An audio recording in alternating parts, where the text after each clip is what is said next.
News top 9ಗೆ ಸ್ವಾಗತ. ನಾನು ಸುಷ್ಮಾ. ಸಂಪುಟ ವಿಸ್ತರಣೆ ಬಳಿಕ ಖಾತೆ ಹಂಚಿಕೆಯಿಂದ ಕಮಲದಲ್ಲಿ ಸುನಾಮಿ. ಸಚಿವ ಸ್ಥಾನ ಅದಲು ಬದಲು ಆಗಿದ್ದಕ್ಕೆ ಮಿತ್ರ ಮಂಡಳಿಯಲ್ಲಿ ದ್ವೇಷಾಗ್ನಿ. ನೆಚ್ಚಿನ ಖಾತೆ ಕಳೆದುಕೊಂಡು ಮುನಿದ ಸಚಿವರಿಂದ ಸೀಕ್ರೆಟ್ ಮೀಟಿಂಗ್. ಇದೆಲ್ಲವನ್ನು ನೋಡೋಣ.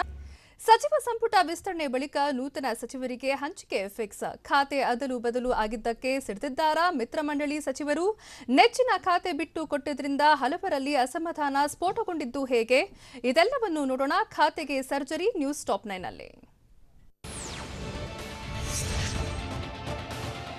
ಸಚಿವ ಸಂಪುಟ ವಿಸ್ತರಣೆ ಬಳಿಕ ಸಚಿವರ ಖಾತೆ ಹಂಚಿಕೆ ಜೊತೆಗೆ ಮರು ಹಂಚಿಕೆಯೂ ನಡೆದಿದೆ. 7 ನೂತನ ಸಚಿವರಿಗೆ ಇಂದು ಖಾತೆ ಹಂಚಿಕೆಯಾಗಿದೆ. ಸಿಎಂ ಬಿಎಸ್ವೈ ಸಂಪುಟದ 10 ಸಚಿವರ ಖಾತೆ ಬದಲಾವಣೆ ಕೂಡ ಆಗಿದೆ. ಸಚಿವರ ಖಾತೆ ಬದಲಾವಣೆ ಖಾತೆ ಹಂಚಿಕೆ ಪಟ್ಟಿಯನ್ನು ಸಿಎಂ ಬಿಎಸ್ ಯಡಿಯೂರಪ್ಪ ರಾಜಭವನಕ್ಕೆ ಕಳುಹಿಸಿದ್ರು. ಈ ಪಟ್ಟಿಗೆ ರಾಜ್ಯಪಾಲ ವಜುಭಾಯಿ ವಾಲಾ ಅಂಕಿತ ಹಾಕಿದ್ದು ನೂತನ ಖಾತೆ ಹಂಚಿಕೆ ಫೈನಲ್ ಆಗಿದೆ.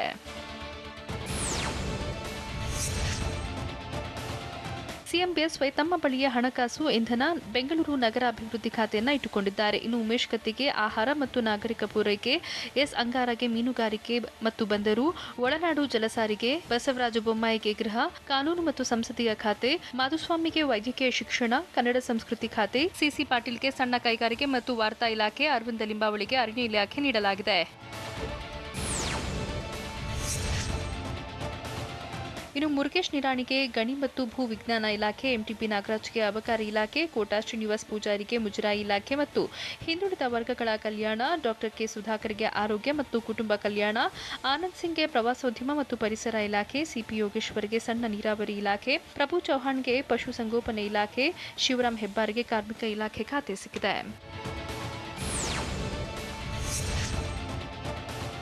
ಆರ್ ಶಂಕರ್ಗೆ ಪೌರಾಡಳಿತ ಮತ್ತು ರೇಷ್ಮೆ ಇಲಾಖೆ, ಗೋಪಾಲಯ್ಯಗೆ ತೋಟಗಾರಿಕೆ ಮತ್ತು ಸಕ್ಕರೆ ಖಾತೆ, ನಾರಾಯಣಗೌಡಗೆ ಯುವಜನ ಸೇವೆ ಮತ್ತು ಕ್ರೀಡೆ ಹಾಗೂ ಹಜ್ ಮತ್ತು ವಕ್ಫ್ ಖಾತೆ ಸಿಕ್ಕಿದೆ. ಹಲವು ಸಚಿವರಿಗೆ ಖಾತೆ ಅದಲು ಬದಲು ಆಗಿದ್ರೂ ಇನ್ನು ಕೆಲ ಸಚಿವರಿಗೆ ತಮ್ಮ ಬಳಿ ಇದ್ದ ಹೆಚ್ಚುವರಿ ಖಾತೆಯನ್ನು ನೂತನವಾಗಿ ಪ್ರಮಾಣ ವಚನ ಸ್ವೀಕರಿಸಿರುವ ಸಚಿವರಿಗೆ ನೀಡಲಾಗಿದೆ. ಸವಾಲುಗಳ ಮಧ್ಯೆ ಪ್ರಮುಖ ಖಾತೆಗಳನ್ನು ಸಿಎಂ ಬಿಎಸ್ ಯಡಿಯೂರಪ್ಪ ಉಳಿಸಿಕೊಂಡಿದ್ದಾರೆ. ಹಣಕಾಸು, ಇಂಧನ, ಬೆಂಗಳೂರು ನಗರ ಅಭಿವೃದ್ಧಿ, ಗುಪ್ತಚರ ಈ 4 ಖಾತೆ ಸೇರಿ ಒಟ್ಟು 8 ಖಾತೆ ಸಿಎಂ ಬಳಿ ಇವೆ. ಇನ್ನು ಮಸ್ಕಿ ಬೈ ಎಲೆಕ್ಷನ್ನಲ್ಲಿ ಪ್ರತಾಪ್ ಗೌಡ ಗೆದ್ರೆ ಮಂತ್ರಿ ಸ್ಥಾನ ನೀಡಬೇಕಿದೆ. ಪ್ರತಾಪ್ ಗೌಡ ಅವರನ್ನ ಮಂತ್ರಿ ಮಾಡಿ ಖಾತೆ ಹಂಚಿಕೆ ಮಾಡುವ ಸಾಧ್ಯತೆ ಇದ್ದು, ಸಂಪುಟ ಸೇರ್ಪಡೆ ನಿರೀಕ್ಷೆಯಲ್ಲಿರುವ ಮುನಿರತ್ನ ನಾಯ್ಡುಗೂ ಮಂತ್ರಿ ಸ್ಥಾನ ಕೊಡುವ ಸಾಧ್ಯತೆ ಇದೆ. ಹೀಗಾಗಿ ಎಲ್ಲ ಲೆಕ್ಕಾಚಾರ ಹಾಕಿಕೊಂಡಿರೋ ಸಿಎಂ ಬಿಎಸ್ವೈ ತಮ್ಮ ಬಳಿಯೇ 8 ಖಾತೆಗಳನ್ನು ಉಳಿಸಿಕೊಂಡಿದ್ದಾರೆ. ಸಚಿವ ಸ್ಥಾನ ಪಕ್ಕ ಆಗ್ತಿದ್ದಂತೆ ಮಾತನಾಡಿದ ಉಮೇಶ್ ಕತ್ತಿ, ನಾನು ರಾಜ್ಯದ ಮಂತ್ರಿಯಾಗಿ ಆತ್ಮಸಾಕ್ಷಿಯಾಗಿ ಸಂತೋಷವಾಗಿದ್ದೇನೆ. ಬಿಪಿಎಲ್ ಕಾರ್ಡುದಾರರಿಗೆ ಅನುಕೂಲ ಮಾಡ್ತೇನೆ, ಜೋಳ, ರಾಗಿ ದೊರೆಯುವಂತೆ ಮಾಡ್ತೇನೆ ಅಂತ ಹೇಳಿದ್ರು. ಆಹಾರ ಮತ್ತು ನಾಗರಿಕ ಪೂರೈಕೆ ಖಾತೆ ಸಿಕ್ಕಿದ್ದಕ್ಕೆ ನನಗೆ ಯಾವುದೇ ಅಸಮಾಧಾನ ಇಲ್ಲ ಅಂತ ಹೇಳಿದ ಉಮೇಶ್ ಕತ್ತಿ, ನಾನು ಈ ಹಿಂದೆ 13 ವರ್ಷ ಮಂತ್ರಿಯಾಗಿ ಕೆಲಸ ಮಾಡಿದ್ದೇನೆ. ಮಂತ್ರಿ ಸ್ಥಾನ ನನಗೆ ಹೊಸತೇನೂ ಅಲ್ಲ. ಖಾತೆ ಮರು ಹಂಚಿಕೆಗೆ ಕೆಲವರ ಅಸಮಾಧಾನ ಇರೋದು ಸಾಮಾನ್ಯ ಅಂತ ಕತ್ತಿ ಹೇಳಿದ್ರು.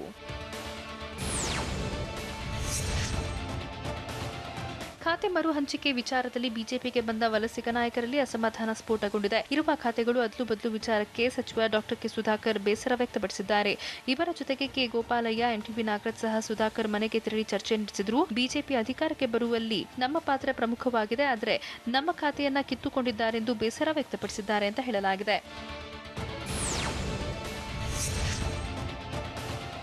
ಖಾತೆ ಮರು ಹಂಚಿಕೆಗೆ ಸಚಿವ ನಾರಾಯಣಗೌಡ ಕೂಡ ಅಸಮಾಧಾನ ವ್ಯಕ್ತಪಡಿಸಿದ್ದಾರೆ. ಹೀಗಾಗಿ ಮಿತ್ರ ಮಂಡಳಿಯ ಸದಸ್ಯ ಸಚಿವ ಸುಧಾಕರ್ ಜೊತೆ ದೂರವಾಣಿ ಮೂಲಕ ನಾರಾಯಣಗೌಡ ಮಾತುಕತೆ ನಡೆಸಿದರು. ಪೌರಾಡಳಿತ ಹಾಗೂ ತೋಟಗಾರಿಕೆ ಖಾತೆ ಹೊಂದಿದ್ದ ನಾರಾಯಣಗೌಡ ತಮ್ಮ ಖಾತೆ ಕಿತ್ತುಕೊಂಡಿದ್ದಕ್ಕೆ ಬೇಸರಗೊಂಡಿದ್ದಾರೆ.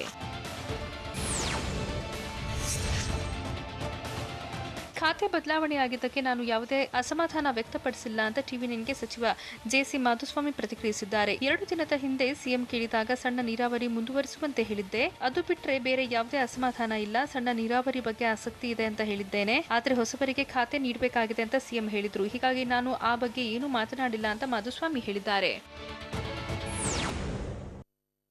ಸಚಿವ ಸ್ಥಾನ ಸಿಗದೆ ಮಿತ್ರ ಮಂಡಳಿ ಸದಸ್ಯರಿಂದ ಪ್ರತ್ಯೇಕ ಮೀಟಿಂಗ್. ಸುಧಾಕರ್ ಮನೆಯಲ್ಲಿ ಗರಿಗೆದರಿದ ರಾಜಕೀಯ.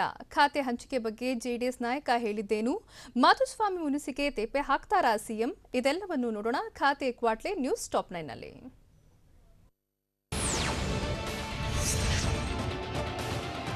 ಖಾತೆ ಬದಲಾವಣೆಯಿಂದಾಗಿ ಸಚಿವ ಮಾಧುಸ್ವಾಮಿ ಕೂಡ ಬೇಸರಗೊಂಡಿದ್ದಾರೆ ಅಂತ ಹೇಳಲಾಗ್ತಿದೆ. ಹೀಗಾಗಿ ಸಚಿವ ಸಂಪುಟ ಸಭೆಯಿಂದ ದೂರ ಉಳಿಯೋಕೆ ನಿರ್ಧರಿಸಿದ್ದಾರೆ ಅಂತ ಹೇಳಲಾಗಿದೆ. ಇಂದು ಸಂಜೆ ಸಂಪುಟ ಸಭೆ ನಡೆಯಲಿದೆ. ಸಭೆಯಿಂದ ದೂರ ಉಳಿಯುವ ನಿಟ್ಟಿನಲ್ಲಿ ಸ್ವಕ್ಷೇತ್ರ ಚಿಕ್ಕನಾಯಕನಹಳ್ಳಿಯಲ್ಲಿ ಮಾಧುಸ್ವಾಮಿ ಇದ್ದು ತಮ್ಮ ಬಳಿ ಇದ್ದ ಸಣ್ಣ ನೀರಾವರಿ ಖಾತೆ ವಾಪಸ್ ಪಡೆದಿದ್ದಕ್ಕೆ ಹೆಚ್ಚು ಬೇಸರಗೊಂಡಿದ್ದಾರೆ ಅಂತ ಹೇಳಲಾಗಿದೆ.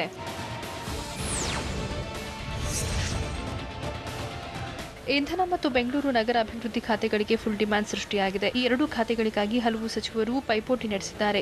ಇಂಧನ ನಗರ ಅಭಿವೃದ್ಧಿ ಖಾತೆ ಗಿಟ್ಟಿಸಿಕೊಳ್ಳೋಕೆ ಸಚಿವರು ಸರ್ಕಸ್ ಮಾಡುತ್ತಿದ್ದಾರೆ. ಇಂಧನ ಖಾತೆ ಮೇಲೆ ಉಮೇಶ್ ಕತ್ತಿ, ನಿರಾಣಿ, ಯೋಗೇಶ್ವರ್ ಕಣ್ಣಿಟ್ಟಿದ್ದಾರೆ. ಇಂಧನ ನಗರಾಭಿವೃದ್ಧಿ ಖಾತೆ ತಮ್ಮಲ್ಲೇ ಉಳಿಸಿಕೊಂಡಿದ್ದಾರೆ. ಖಾತೆ ಹಂಚಿಕೆ ಬಳಿಕ ಪಕ್ಷದಲ್ಲಿ ಗೊಂದಲ ಉಂಟಾಗಿದೆ.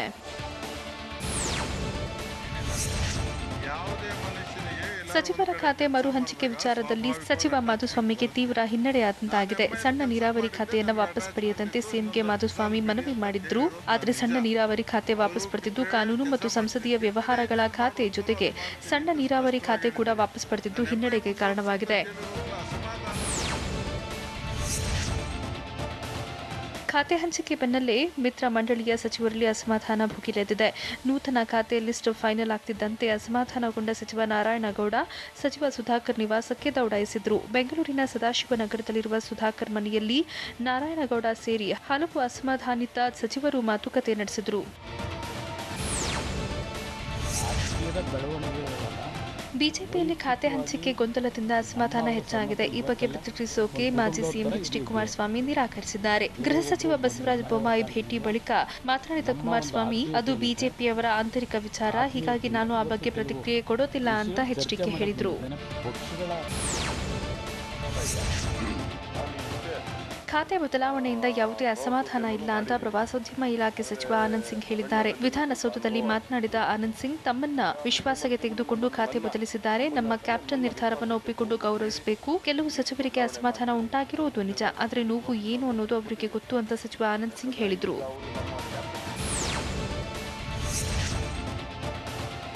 ಖಾತೆ ಹಂಚಿಕೆಯಾದ ಬೆನ್ನಲ್ಲೇ ಅಸಮಾಧಾನಗೊಂಡ ಸಚಿವರೆಲ್ಲ ಒಂದು ಕಡೆ ಸೇರಿದ್ದಾರೆ. ಆರೋಗ್ಯ ಸಚಿವ ಸುಧಾಕರ್ ಮನೆಯಲ್ಲಿ ಅಸಮಾಧಾನಿತ ಸಚಿವರೆಲ್ಲ ಒಂದು ಕಡೆ ಸೇರಿ ಸಭೆ ನಡೆಸಿದರು. ಖಾತೆ ಹಂಚಿಕೆ ಅಧಿಕೃತವಾಗ್ತಿದ್ದಂತೆ ಮತ್ತಷ್ಟು ಅಸಮಾಧಾನ ಸ್ಫೋಟಗೊಂಡಿದೆ. ಸಂಪುಟ ಸಭೆಗೂ ಮುನ್ನ ಅಸಮಾಧಾನಿತ ಸಚಿವರಿಂದ ಸಿಎಂ ಭೇಟಿ ಮಾಡಿ ಮಾತುಕತೆ ನಡೆಸುವ ಸಾಧ್ಯತೆ ಇದೆ.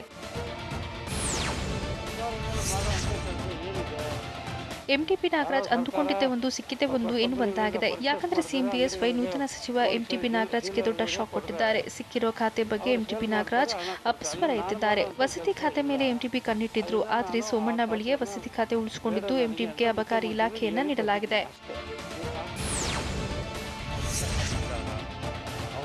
ಸಚಿವರ ಖಾತೆ ಬದಲಾವಣೆ ಮಾಡುವುದು ಮುಖ್ಯಮಂತ್ರಿಗಳ ಪರಮೋಚ್ಚ ಅಧಿಕಾರ.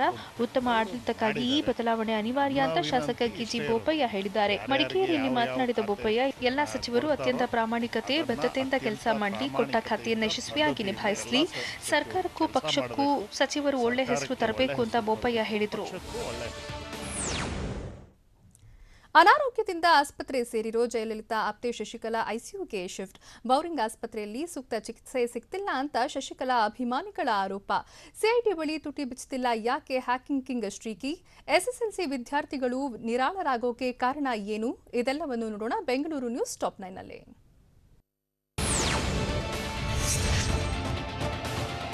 ತಮಿಳುನಾಡು ಮಾಜಿ ಸಿಎಂ ದಿವಂಗತ ಜಯಲಲಿತಾ ಅವರ ಆಪ್ತೆ ಶಶಿಕಲಾ ಉಸಿರಾಟದ ಸಮಸ್ಯೆಯಿಂದ ಆಸ್ಪತ್ರೆಗೆ ದಾಖಲಾಗಿದ್ದಾರೆ. ಬೌರಿಂಗ್ ಆಸ್ಪತ್ರೆಯಲ್ಲಿ ಚಿಕಿತ್ಸೆ ಮುಂದುವರೆದಿದ್ದು ತಡರಾತ್ರಿ ಬೌರಿಂಗ್ ಆಸ್ಪತ್ರೆಯ ಐಸಿಯುಗೆ ಶಿಫ್ಟ್ ಮಾಡಲಾಗಿದೆ. ಶಶಿಕಲಾ ನಟರಾಜನ್ ಭೇಟಿಗೆ ಕುಟುಂಬಸ್ಥರು ಆಗಮಿಸಿದ್ರು. ಆದರೆ ಶಶಿಕಲಾ ಭೇಟಿಗೆ ಪೊಲೀಸರು ಅವಕಾಶ ನೀಡಲಿಲ್ಲ. ನಿನ್ನೆಯೇ ಶಶಿಕಲಾ ನಟರಾಜನ್ ಅವರಿಗೆ ಕೋವಿಡ್ ಪರೀಕ್ಷೆ ಮಾಡಿದ್ದು ರಿಪೋರ್ಟ್ ನೆಗೆಟಿವ್ ಬಂದಿದೆ. ಜನವರಿ 27ಕ್ಕೆ ಶಶಿಕಲಾ ನಟರಾಜನ್ ಪರಪ್ಪನ ಅಗ್ರಹಾರ ಜೈಲಿನಿಂದ ಬಿಡುಗಡೆಯಾಗಲಿದ್ದಾರೆ.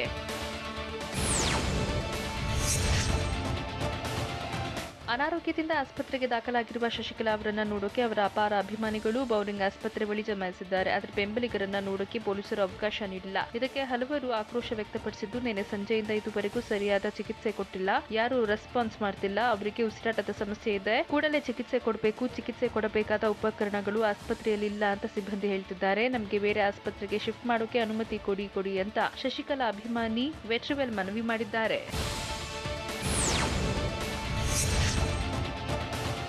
ಆಸ್ಪತ್ರೆಯಲ್ಲಿ ಚಿಕಿತ್ಸೆ ಪಡೆಯುತ್ತಿರುವ ಜಯಲಲಿತಾ ಆಪ್ತೆ ಶಶಿಕಲಾ ಪರ ವಕೀಲರು ಮತ್ತು ಪೊಲೀಸರ ಮಧ್ಯೆ ಮಾತಿನ ಜಗಮಕಿ ನಡೆದಿದೆ. ಆಸ್ಪತ್ರೆ ಒಳಗಿನ ಆವರಣ ಒಳಗೆ ಇರದಂತೆ ವಕೀಲರಿಗೆ ಪೊಲೀಸರು ತಾಕೀತು ಮಾಡಿದ್ರು. ಶಶಿಕಲಾ ಪರ ವಕೀಲರು ಅಂತ ಹೇಳಿದ್ರು, ಗೇಟ್ನಿಂದ ಹೊರ ಹೋಗುವಂತೆ ಸೂಚಿಸಿದ್ರು.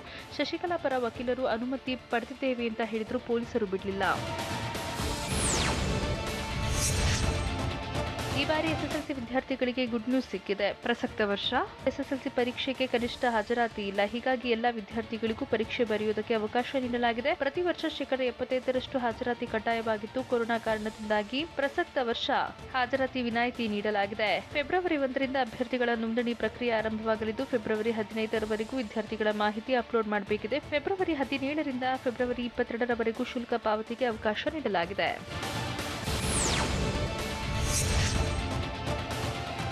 ಹ್ಯಾಕಿಂಗ್ ಶ್ರೀಕೃಷ್ಣನನ್ನ ಸಿಐಡಿ ಅಧಿಕಾರಿಗಳು ವಿಚಾರಣೆ ಮಾಡುತ್ತಿದ್ದು, ಈವರೆಗೂ ಡ್ರಗ್ ಹಾಗೂ ಹ್ಯಾಕಿಂಗ್ ಕೇಸ್ನಲ್ಲಿ ಸಿಸಿಬಿ ವಿಚಾರಣೆ ನಡೆಸಿತ್ತು. ಈಗ ಸಿಐಡಿಯಿಂದ ಶ್ರೀಕೃಷ್ಣನಿಗೆ ಡ್ರಿಲ್ ಶುರುವಾಗಿದೆ. ರಾಜ್ಯ ಸರ್ಕಾರದ ಇ-ಕಾಮರ್ಸ್ಗೆ ಕೈ ಹಾಕಿದ ಶ್ರೀಕಿ ಟೆಂಡರ್ಗಳನ್ನ ಬೇರೊಬ್ಬರಿಗೆ ನೀಡಿ ಕೋಟಿ ಕನ್ನ ಹಾಕಿದ್ದ. ಹೀಗಾಗಿ ಸಿಐಡಿ ತನಿಖೆ ಚುರುಕುಗೊಳಿಸಿದೆ. ಆದರೆ ವಿಚಾರಣೆ ವೇಳೆ ತನಗೇನು ಗೊತ್ತಿಲ್ಲ ಅಂತ ಶ್ರೀಕಿ ಹೇಳಿದ್ದಾನೆ.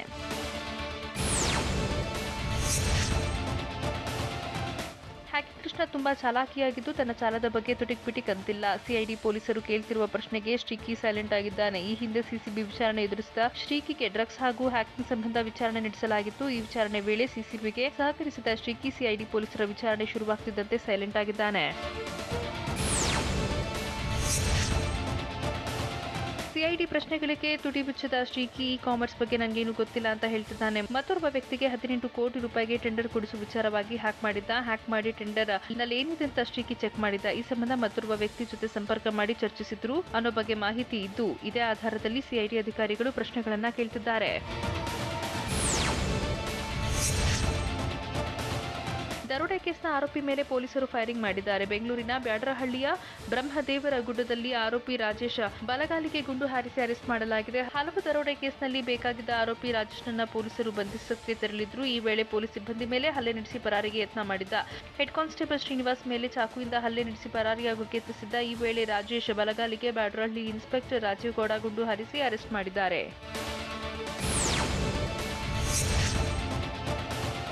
ಸ್ಯಾಂಡಲ್ವುಡ್ ನಶೆ ಕೇಸ್ನಲ್ಲಿ ಸಿಲುಕಿ ಪರಪ್ಪನ ಅಗ್ರಹಾರ ಜೈಲು ಸೇರಿದ ನಟಿ ರಾಗಿಣಿಗೆ ಕೊನೆಗೂ ಮುಕ್ತಿ ಸಿಕ್ಕಿದೆ. ತುಪ್ಪದ ಬೆಳಗ್ಗೆ ರಾಗಿಣಿಗೆ ಸುಪ್ರೀಂ ಕೋರ್ಟ್ ಜಾಮೀನು ನೀಡಿದೆ.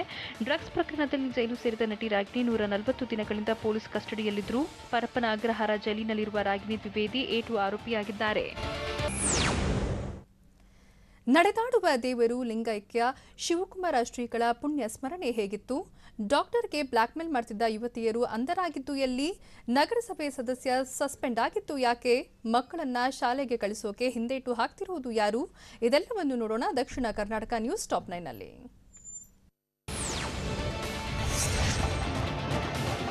ತುಮಕೂರಿನ ಸಿದ್ಧಗಂಗಾ ಮಠದಲ್ಲಿ ಲಿಂಗೈಕ್ಯ ನಡೆದಾಡುವ ದೇವರು ಅಂತಲೇ ಖ್ಯಾತರಾಗಿದ್ದ ಡಾಕ್ಟರ್ ಶಿವಕುಮಾರ ಶ್ರೀಗಳ 2ನೇ ವರ್ಷದ ಪುಣ್ಯಸ್ಮರಣೆ ನಡೆಯಿತು. ಪುಣ್ಯಸ್ಮರಣೆ ಪ್ರಯುಕ್ತ ಶ್ರೀಗಳ ಭಾವಚಿತ್ರ ಇರುವ ಬೆಳ್ಳಿ ರಥಕ್ಕೆ ಚಾಲನೆ ನೀಡಲಾಯಿತು. ಮಠದ ಸಿದ್ಧಲಿಂಗ ಶ್ರೀಗಳು ರಥೋತ್ಸವಕ್ಕೆ ಚಾಲನೆ ಕೊಟ್ಟರು. ಬಳಿಕ ನಡೆದ ರಥೋತ್ಸವ ಮೆರವಣಿಗೆ ಹಳೆ ಮಠದ ಆವರಣದಿಂದ ವಸ್ತು ಪ್ರದರ್ಶನಾಲಯದವರೆಗೂ ಸಾಗಿತು. ತುಮಕೂರಿನ ಸಿದ್ಧಗಂಗಾ ಮಠಕ್ಕೆ ಸಿಎಂ ಬಿಎಸ್ವೈ ಭೇಟಿ ನೀಡಿ ಲಿಂಗೈಕ್ಯ ಶಿವಕುಮಾರ ಶ್ರೀಗಳ ಗದ್ದುಗೆ ದರ್ಶನ ಪಡೆದರು. ಡಾಕ್ಟರ್ ಶಿವಕುಮಾರ ಶ್ರೀಗಳ 2ನೇ ಪುಣ್ಯಸ್ಮರಣೆಯಲ್ಲಿ ಭಾಗಿಯಾಗಿ ಶ್ರೀಗಳಿಗೆ ನಮಿಸಿದರು. ಈ ವೇಳೆ ಸಿಎಂ ಬಿಎಸ್ವೈ ಜೊತೆ ಡಿಸಿ ಅಶ್ವತ್ಥನಾರಾಯಣ್ ಕೂಡ ಪುಣ್ಯಸ್ಮರಣೆಯಲ್ಲಿ ಪಾಲ್ಗೊಂಡಿದ್ದರು. ಇನ್ನು ಲಿಂಗೈಕ್ಯ ಶಿವಕುಮಾರ ಶ್ರೀಗಳ 2ನೇ ವರ್ಷದ ಪುಣ್ಯಸ್ಮರಣೆ ಅಂಗವಾಗಿ ಭಕ್ತರಿಗೆ ಪ್ರಸಾದ ವ್ಯವಸ್ಥೆ ಮಾಡಲಾಗಿತ್ತು. ಅದಕ್ಕಾಗಿ 40 ಕ್ವಿಂಟಲ್ ಬೂಂದಿ, 20 ಕ್ವಿಂಟಲ್ ಖಾರದ ಜೊತೆಗೆ ಅನ್ನ ಸಾಂಬಾರ್, ಚಿತ್ರಾನ್ನ, ಪಾಯಸ, ಪಲ್ಯ ಸೇರಿದಂತೆ ವಿವಿಧ ಬಗೆಯ ಪ್ರಸಾದ ವ್ಯವಸ್ಥೆ ಮಾಡಲಾಗಿತ್ತು. ಸುಮಾರು 50,000 ಭಕ್ತರಿಗೆ ಮಠದ 4 ಕಡೆ ಪ್ರಸಾದ ವಿತರಿಸಲಾಯಿತು. ಮೈಸೂರಿನ ಮಂಡಿ ಠಾಣೆ ಪೊಲೀಸರು ವೈದ್ಯರಿಗೆ ಬ್ಲಾಕ್ಮೇಲ್ ಮಾಡಿದ 3 ಯುವತಿಯರನ್ನ ಅರೆಸ್ಟ್ ಮಾಡಿದ್ದಾರೆ. ಬಂಧಿತ ಅಮ್ರೀನ್, ಆಯಿಷಾ ಬಾಯಿ, ಶಹೀನ್ ನವೀದ್ ಅನ್ನೋ ಯುವತಿಯರು ಮಾನವ ಹಕ್ಕುಗಳ ಹೆಸರಲ್ಲಿ ಬ್ಲಾಕ್ಮೇಲ್ ಮಾಡಿದ್ರು. ರೋಗಿಗಳಿಗೆ ಚಿಕಿತ್ಸೆ ನೀಡೋಕೆ ಹಣ ಪಡೆದಿದ್ದೀರಾ ಅಂತ ಕೆಆರ್ ಆಸ್ಪತ್ರೆ ವೈದ್ಯ ಡಾಕ್ಟರ್ ರಾಜೇಶ್ಗೆ ಬ್ಲಾಕ್ಮೇಲ್ ಮಾಡಿದ್ರು. ವಿಡಿಯೋ ಇದೆ ಅಂತ 5 ಲಕ್ಷಕ್ಕೆ ಬೇಡಿಕೆ ಇಟ್ಟು 50,000 ಪಡೆದಿದ್ರು. ಹೀಗಾಗಿ ವೈದ್ಯ ರಾಜೇಶ್ ಪೊಲೀಸರಿಗೆ ದೂರು ಕೊಟ್ಟಿದ್ರು.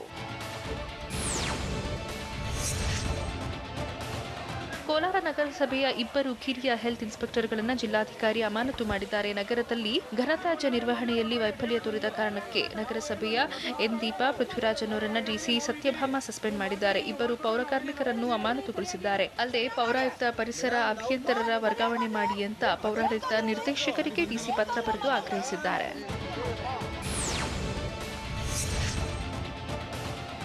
ಮಂಡ್ಯ ಜಿಲ್ಲೆ ಮದ್ದೂರು ತಾಲೂಕಿನ ಕುಪ್ಪದ ಗ್ರಾಮದ ಪಟ್ಟಲದಮ್ಮ ದೇವಸ್ಥಾನದಲ್ಲಿ ನಿಗೂಢ ಶಬ್ದ ಕೇಳಿ ಗ್ರಾಮಸ್ಥರು ಆತಂಕಗೊಂಡಿದ್ದಾರೆ. ಕಳೆದ 8 ದಿನಗಳಿಂದ ರಾತ್ರಿ ವೇಳೆ ದೇವಸ್ಥಾನದ ಗೋಪುರದಲ್ಲಿರೋ ದೇವರ ಗೊಂಬೆಗಳ ಬಳಿಯಿಂದ ಶಬ್ದ ಕೇಳಿ ಬರುತ್ತಿದ್ದು ಜನರ ಅಚ್ಚರಿಗೆ ಕಾರಣವಾಗಿದೆ. ಹೀಗಾಗಿ ಗೋಪುರದ ಮೇಲೆ ಹತ್ತಿ ಶಬ್ದದ ಮೂಲ ಪತ್ತೆ ಹಚ್ಚೋಕೆ ಗ್ರಾಮಸ್ಥರು ಯತ್ನಿಸಿದ್ದು ಮೂಲ ತಿಳಿಯಲಾಗದೆ ಗಾಬರಿಯಾಗಿದ್ದಾರೆ. ಕಳೆದ 11 ವರ್ಷದಿಂದ ಹಬ್ಬ ನಿಲ್ಲಿಸಲಾಗಿದ್ದು ದೇವಿ ಮುನಿಸಿಕೊಂಡಿದ್ದಾಳೆ ಅಂತ ಜನ ಮಾತನಾಡಿಕೊಳ್ಳುತ್ತಿದ್ದಾರೆ.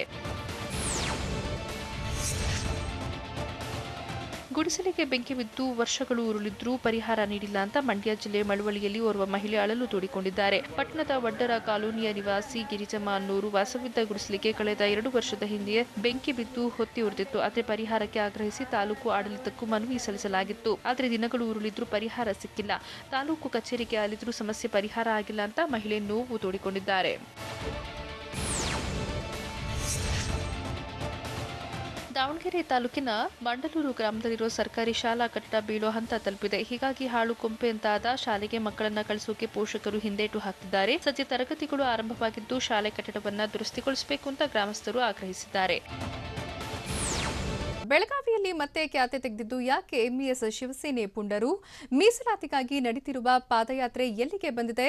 ಬುಲೆಟ್ ಏರಿ ರಸ್ತೆ ಸುರಕ್ಷತೆ ಬಗ್ಗೆ ಜಾಗೃತಿ ಮೂಡಿಸಿದ್ದು ಯಾರು? ಇದೆಲ್ಲವನ್ನು ನೋಡೋಣ ಸಮಗ್ರ ಕರ್ನಾಟಕ ನ್ಯೂಸ್ ಟಾಪ್ 9 ನಲ್ಲಿ.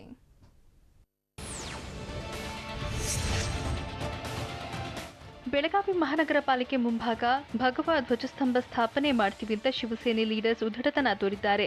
ಕನ್ನಡ ಧ್ವಜಸ್ತಂಭ ಸ್ಥಾಪನೆಗೆ ಪ್ರತಿಯಾಗಿ ಧ್ವಜ ನೆಡುವುದಾಗಿ ಕೊಬ್ಬಿನ ಮಾತನಾಡಿದ್ದಾರೆ. ಇಂದು ನಡೆಸಬೇಕಿದ್ದ ಪ್ರತಿಭಟನೆಯನ್ನು ಪೊಲೀಸರು ಅನುಮತಿ ನೀಡದ ಕಾರಣಕ್ಕೆ ಎಂಇಎಸ್ ಕೈಬಿಟ್ಟಿತ್ತು. ಆದರೆ ಶಿವಸೇನೆ ಪುಂಡತನ ಮೆರೆದಿದ್ದು ಕೊಲ್ಲಾಪುರದಿಂದ ಶಿರ್ನೋಳಿ ಮಾರ್ಗವಾಗಿ ಬೆಳಗಾವಿಗೆ ಬರ್ತಿವೆ. ಕೊಲ್ಲಾಪುರದಲ್ಲೇ ಭಗವ ಧ್ವಜ ತಂದು ಬೆಳಗಾವಿಯಲ್ಲಿ ಸ್ಥಾಪಿಸ್ತೀವಿ ಅಂತ ಬುಡೆ ಬಿಟ್ಟಿದ್ದಾರೆ.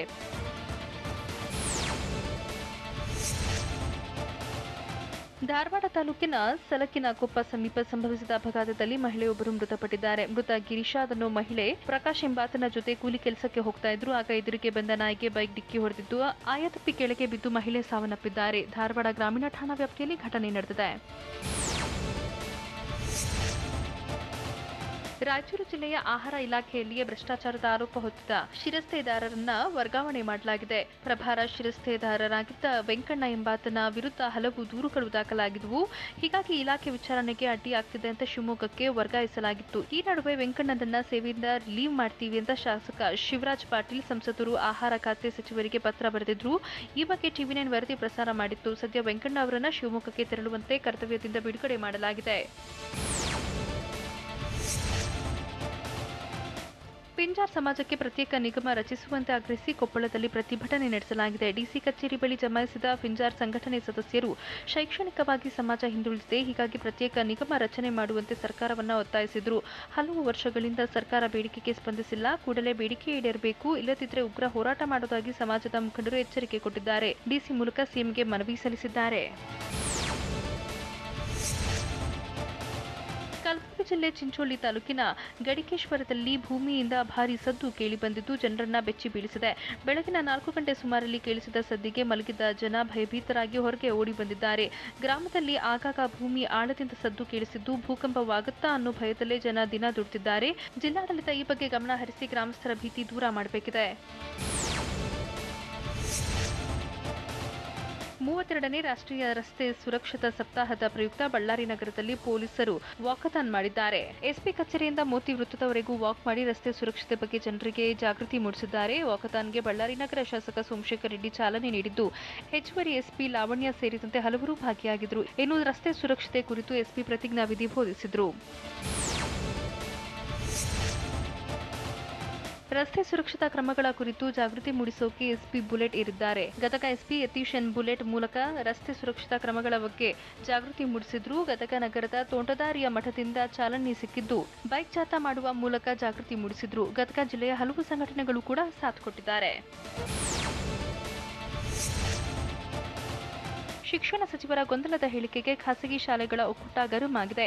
1ರಿಂದ 5ನೇ ತರಗತಿವರೆಗೂ ಶಾಲೆ ಆರಂಭಿಸುವ ವಿಚಾರಕ್ಕೆ ಸಂಬಂಧಪಟ್ಟಂತೆ ನಿನ್ನೆ ಶಿಕ್ಷಣ ಸಚಿವರು 1ರಿಂದ 5ನೇ ತರಗತಿವರೆಗೂ ಶಾಲೆ ಆರಂಭಿಸುವುದು ಬೇಡ ಅಂತ ಹೇಳಿದ್ದಾರೆ. ಅಲ್ಲದೆ ಈಗಾಗಲೇ ರೇಡಿಯೋ ಮೂಲಕ ನಲಿ ಪಾಠ ಕಲಿಯುತ್ತಿದ್ದಾರೆ. ಸುಮಾರು 45 ಲಕ್ಷ ಮಕ್ಕಳು 1ರಿಂದ 5ನೇ ತರಗತಿವರೆಗೂ ಮಕ್ಕಳು ಶಿಕ್ಷಣದಿಂದ ವಂಚಿತರಾಗಿದ್ದಾರೆ. ಈಗಾಗಲೇ ತಜ್ಞರು ಹೇಳಿರುವ ಪ್ರಕಾರ ಬಾಲಕಾರ್ಮಿಕ ಹಾಗೂ ಭಿಕ್ಷಾಟನೆಗೆ ಒಳಗಾಗ್ತಿದ್ದಾರೆ. ಈ ಕೂಡಲೇ ಶಿಕ್ಷಣ ಸಚಿವ ಸುರೇಶ್ ಕುಮಾರ್ ತಮ್ಮ ಹೇಳಿಕೆಯನ್ನು ವಾಪಸ್ ಪಡೆಯಬೇಕು ಅಂತ ಆಗ್ರಹಿಸಿದ್ದಾರೆ. ಕುರುಬ ಸಮುದಾಯಕ್ಕೆ ಎಸ್ಟಿ ಮೀಸಲಾತಿಗೆ ಆಗ್ರಹಿಸಿ ಕುರುಬ ಸಮಾಜದ ಮುಖಂಡರು ನಡೆಸುತ್ತಿರುವ ಪಾದಯಾತ್ರೆ 7ನೇ ದಿನಕ್ಕೆ ಕಾಲಿಟ್ಟಿದೆ. ದಾವಣಗೆರೆ ಜಿಲ್ಲೆ ಕೊಕ್ಕನೂರಿನಿಂದ 7ನೇ ದಿನದ ಪಾದಯಾತ್ರೆಗೆ ಚಾಲನೆ ನೀಡಲಾಗಿದೆ. ಜನವರಿ 15ರಂದು ಕಾಗಿನೆಲೆಯಿಂದ ಪಾದಯಾತ್ರೆ ಆರಂಭವಾಗಿತ್ತು. ನಿರಂಜನಾನಂದಪುರಿ ಸ್ವಾಮೀಜಿ ನೇತೃತ್ವದಲ್ಲಿ ಪಾದಯಾತ್ರೆ ಸಾಗ್ತಿದೆ. ಕೇಂದ್ರ ಸರ್ಕಾರದ ಕೃಷಿ ತಿದ್ದುಪಡಿ ಕಾಯ್ದೆ ವಿರೋಧಿಸಿ ಪ್ರತಿಭಟನೆ ನಡೆಸುತ್ತಿರುವ ರೈತರು ಗಣರಾಜ್ಯೋತ್ಸವಕ್ಕೆ ಮಾಡಿಕೊಂಡಿರೋ ಪ್ಲಾನ್ ಏನು? ಟ್ರ್ಯಾಕ್ಟರ್ ರ್ಯಾಲಿ ತಡೆಯೋಕೆ ಸರ್ಕಾರ ಮುಂದಾಗುತ್ತಾ? ಅಮೆರಿಕದ ಅಧ್ಯಕ್ಷರಾಗಿ ಪದಗ್ರಹಣ ಮಾಡಿದ ಕ್ಷಣವೇ ಡೊನಾಲ್ಡ್ ಟ್ರಂಪ್ಗೆ ಬೈಡನ್ ಶಾಕ್ ಕೊಟ್ಟಿದ್ದು ಹೇಗೆ? ಇದೆಲ್ಲವನ್ನು ನೋಡೋಣ ನ್ಯಾಷನಲ್ ನ್ಯೂಸ್ ಟಾಪ್ 9ನಲ್ಲಿ.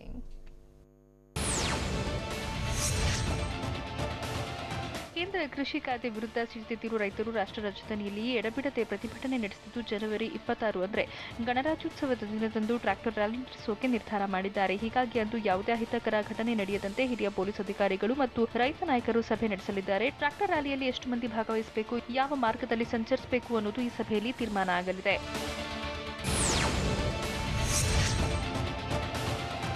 ಭಾರತೀಯ ಷೇರು ಮಾರ್ಕೆಟಿನಲ್ಲಿ ಭಾರಿ ಏರಿಕೆ ಕಂಡು ಬಂದಿದ್ದು ಹೊಸ ದಾಖಲೆ ಸೃಷ್ಟಿಯಾಗಿದೆ. ಕೋವಿಡ್ ಹೊಡೆತದ ನಡುವೆ ಷೇರುಪೇಟೆ ದಾಖಲೆ ಬರೆದಿದೆ. ಷೇರುಪೇಟೆ ಸೂಚ್ಯಂಕ 50,000 ಗಡಿ ದಾಟಿದೆ. ಭಾರತೀಯ ಷೇರು ಮಾರುಕಟ್ಟೆಯಲ್ಲಿ ಹೊಸ ದಾಖಲೆ ಇದಾಗಿದೆ. ಮೋದಿ 2019ರಲ್ಲಿ ಅಧಿಕಾರಕ್ಕೇರಿದ್ದಾಗ 38,000 ಇದ್ದ ಸೂಚ್ಯಂಕ ಈಗ ಕೋವಿಡ್ ಪರಿಣಾಮದ ಮಧ್ಯೆ ಷೇರುಪೇಟೆ ಚಿಗುರಿದೆ.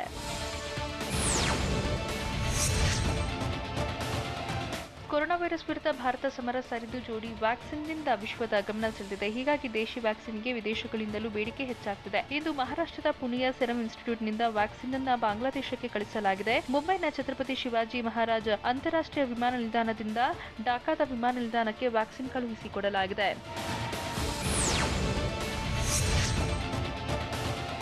ಹೈದರಾಬಾದ್ನ ಹಳೆ ಬಸ್ತಿಯಲ್ಲಿ ತಡರಾತ್ರಿ ಸಿಲಿಂಡರ್ ಸ್ಫೋಟಗೊಂಡಿದ್ದು 13ಕ್ಕೂ ಹೆಚ್ಚು ಜನರಿಗೆ ಗಂಭೀರ ಗಾಯಗಳಾಗಿವೆ. ಗಾಯಾಳುಗಳೆಲ್ಲ ಒಂದೇ ಮನೆಯ ನಿವಾಸಿಗಳಾಗಿದ್ದಾರೆ. ಇವರೆಲ್ಲರೂ ಪಶ್ಚಿಮ ಬಂಗಾಳದಿಂದ ವಲಸೆ ಬಂದಿದ್ದ ಚಿನ್ನದ ಅಂಗಡಿಯ ಕಾರ್ಮಿಕರು ಅಂತ ಹೇಳಲಾಗಿದೆ. ಗಾಯಾಳುಗಳನ್ನು ಸ್ಥಳೀಯ ಆಸ್ಪತ್ರೆಗೆ ದಾಖಲು ಮಾಡಲಾಗಿದೆ. ಸ್ಥಳಕ್ಕೆ ಪೊಲೀಸರು ಭೇಟಿ ನೀಡಿ ಪರಿಶೀಲನೆ ನಡೆಸಿದ್ರು. ಚಿನ್ನ ಸಾಮಗ್ರಿ ತಯಾರಿಸುವಾಗ ಬಳಸುವ ರಾಸಾಯನಿಕಗಳು ಸ್ಫೋಟಕ್ಕೆ ಕಾರಣ ಅಂತ ಪೊಲೀಸರು ಶಂಕಿಸಿದ್ದಾರೆ.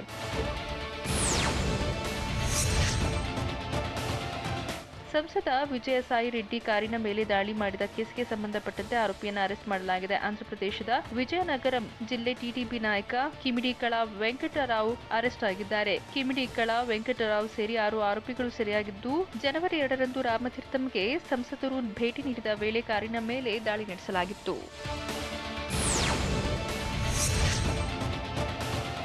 ಅಮೆರಿಕದ 46ನೇ ಅಧ್ಯಕ್ಷರಾಗಿ ಜೋ ಬೈಡನ್, ಉಪಾಧ್ಯಕ್ಷೆಯಾಗಿ ಭಾರತೀಯ ಮೂಲದ ಕಮಲಾ ಹ್ಯಾರಿಸ್ ಅಧಿಕಾರ ಸ್ವೀಕರಿಸಿದ್ದಾರೆ. ಅಮೆರಿಕದಲ್ಲಿ ಬೇರೂರಿರುವ ಆಳವಾದ ವಿಭಜನೆಯನ್ನು ನಿವಾರಿಸೋಕೆ ಮತ್ತು ದೇಶೀಯ ಉಗ್ರವಾದವನ್ನ ಸೋಲಿಸುವ ಪ್ರತಿಜ್ಞೆ ಮಾಡಿದ್ದಾರೆ. ಪ್ರಜಾಪ್ರಭುತ್ವವು ಅಮೂಲ್ಯವಾಗಿದ್ದು ಪ್ರಜಾಪ್ರಭುತ್ವವು ದುರ್ಬಲವಾಗಿತ್ತು. ನನ್ನ ಸ್ನೇಹಿತರೆ, ಈ ಸಮಯದಲ್ಲಿ ಪ್ರಜಾಪ್ರಭುತ್ವವು ಮೇಲುಗೈ ಸಾಧಿಸಿದೆ ಅಂತ ನೂತನ ಅಧ್ಯಕ್ಷ ಬೈಡನ್ ಹೇಳಿದ್ದಾರೆ.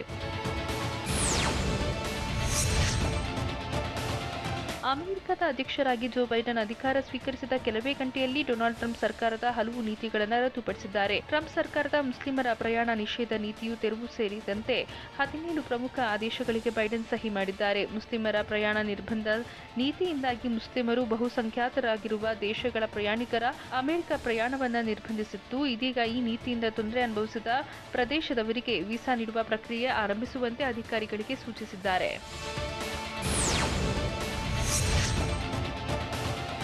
ಅಕ್ರಮ ವಲಸಿಗರನ್ನ ಪತ್ತೆ ಮಾಡಿ ಗಡೀಪಾರು ಮಾಡುವ ಟ್ರಂಪ್ ಸರ್ಕಾರದ ಕ್ರಮಕ್ಕೆ ನೂತನ ಅಮೆರಿಕ ಅಧ್ಯಕ್ಷ ಜೋ ಬೈಡನ್ ತಡೆಯೊಡ್ಡಿದ್ದಾರೆ.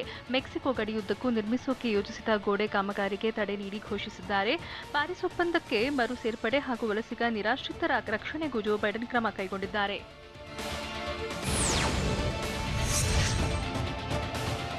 ಜೋ ಬೈಡೆನ್ ಅಧ್ಯಕ್ಷರಾಗಿ ಪ್ರಮಾಣ ವಚನ ಸ್ವೀಕಾರದ ಬಳಿಕ ಮೂವರು ಹೊಸ ಸೆನೆಟರ್ಗಳ ಪ್ರಮಾಣ ವಚನವೂ ನಡೆದಿದೆ. ಈ ಮೂಲಕ ಅಮೆರಿಕದ ಸೆನೆಟ್ನಲ್ಲಿ ಡೆಮಾಕ್ರೆಟಿಕ್ ಪಕ್ಷ ಬಹುಮತ ಸಾಧಿಸಿದೆ. ರಾಷ್ಟ್ರೀಯ ಸವಾಲುಗಳ ಸಮಯದಲ್ಲಿ ಹೊಸ ಅಧ್ಯಕ್ಷರ ಕಾರ್ಯಸೂಚಿಯನ್ನ ಜಾರಿಗೊಳಿಸೋಕೆ ಸೆನೆಟ್ನಲ್ಲಿ ಬಹುಮತ ಸಾಧಿಸಿರುವುದು ಡೆಮಾಕ್ರೆಟಿಕ್ಗೆ ಅನುಕೂಲವಾಗಲಿದೆ.